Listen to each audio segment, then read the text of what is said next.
Jadi akhirnya di tahun 2021 ini tuh Honda bener-bener ngelakuin suatu langkah atau strategi penjualan yang radikal menurut gua.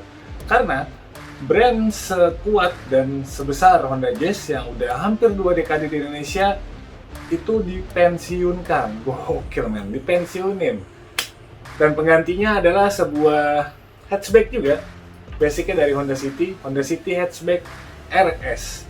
Nah, kita bakal bahas kepergian dari Honda Jazz dan juga kedatangan dari si Honda City Hatchback RS ini. Apakah dia layak menggantikan atau tidak dan spesifikasi seperti apa? Tonton terus video ini. Selamat datang di channel gue sendiri, terserah gue.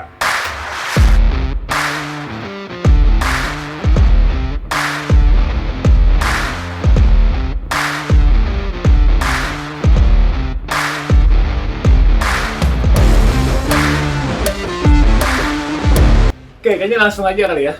Jadi kalau kita bicara Honda Jazz, dia udah ada di Indonesia itu sejak tahun 2003 kalau nggak salah ya. Itu generasi pertamanya, saat itu tuh ada 2 mesin, di DSi dan juga iVTEC. Kemudian generasi kedua, dan ini menurut gua generasi paling emas ya, generasi masterpiece dari Honda Jazz. Selain dia bentuknya juga keren, gampang dimodif dan banyak disukain, mau cewek mau cowok, anak-anak muda. Udah gitu, ini memang terbukti paling laris ya. Dan baru masuk ke generasi yang ketiga, ini juga sebenarnya lumayan signifikan perubahan-perubahannya, dan bahkan menurut gua udah mulai meninggalkan identitas asli dari Honda Jazz di generasi pertama. Nah, tapi itu juga nggak bertahan lama, akhirnya facelift terakhir itu adanya di tahun 2017 dan sampai 2021 itu nggak ada perubahan apa-apa dari Honda Jazz. Ini sempat banyak yang nanya nih, jangan-jangan Honda ini mau di stop produksi nih ya si Jazz ini gitu. Apalagi ketika kita tahu di Jepang muncul Honda Jazz tampangnya begitu, kayaknya nggak masuk ke Indonesia ya. Makanya banyak bertanya, rumor-rumor dan gosip-gosip muncullah di Thailand Honda City Hatchback. Nah di sini panasnya juga, ini mobil bisa jadi pengganti Jazz nih. Nah tinggal masalahnya nanti bakal dinamain Jazz atau tetap City gitu ya.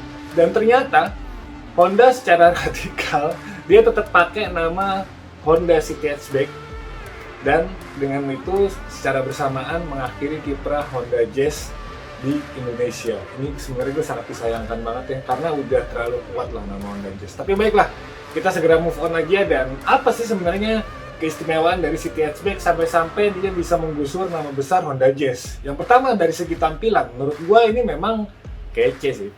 Kalau dibandingin sama yang di Jepang ya jauh lah. Ini lebih bagus ini ya. Jadi dia lebih membulat, terus desainnya tuh kayak ngalir tapi tetap agresif. Terutama kalau misalnya lo lihat bagian wajahnya di grillnya itu yang solid wing face, terus di cover fog lampnya dia dibikin warna hitam dan ada garis-garis gitu bersirip ya. Dan ini semua lampu-lampunya juga udah LED. Yang menariknya karena ini mungkin udah diembelin sama RS, jadinya ada sejumlah aksen-aksen warna hitam yang bikin tampilannya jadi lebih sporty. Kita bakal ngelihat aksen-aksen hitam itu di sejumlah bagian ya, mulai dari grill depannya, terus yang tadi cover fog lamp, bahkan sampai ke bagian peleknya, terus spoiler di belakang, dan juga diffuser itu semuanya pakai aksen-aksen hitam. Gitu juga ketika kita masuk ke dalam kabin ya. Di situ ada jok yang udah dilapis warna hitam dan ada aksen-aksen merah lah ya, biar berasa lebih sporty banget gitu. Nah menarik ya, setirnya ini kayaknya baru dan ini keren.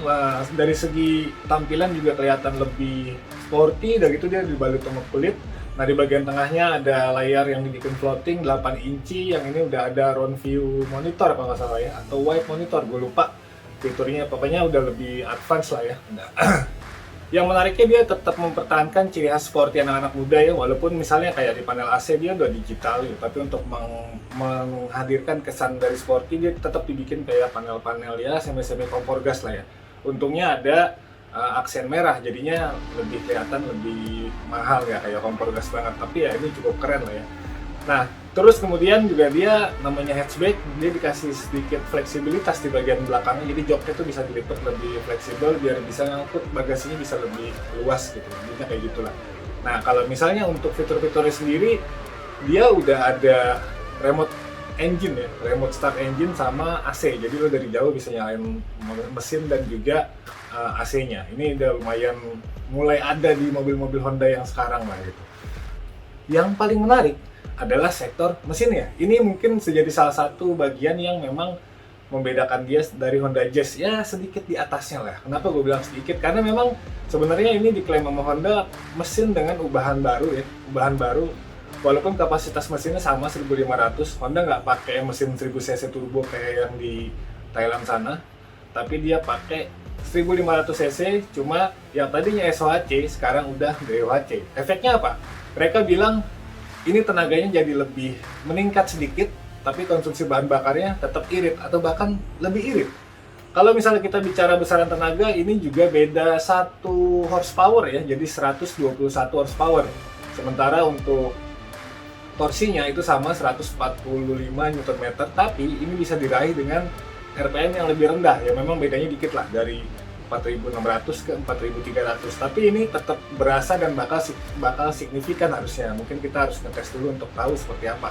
Intinya, walaupun nggak harus pakai mesin turbo kayak kakak-kakaknya si Civic dan Accord gitu ya, tapi ini tetap jauh lebih baik daripada Honda Jazz dari secara mesin, lebih berperforma dan juga lebih irit bahan bakar. Ini kan klaimnya ya.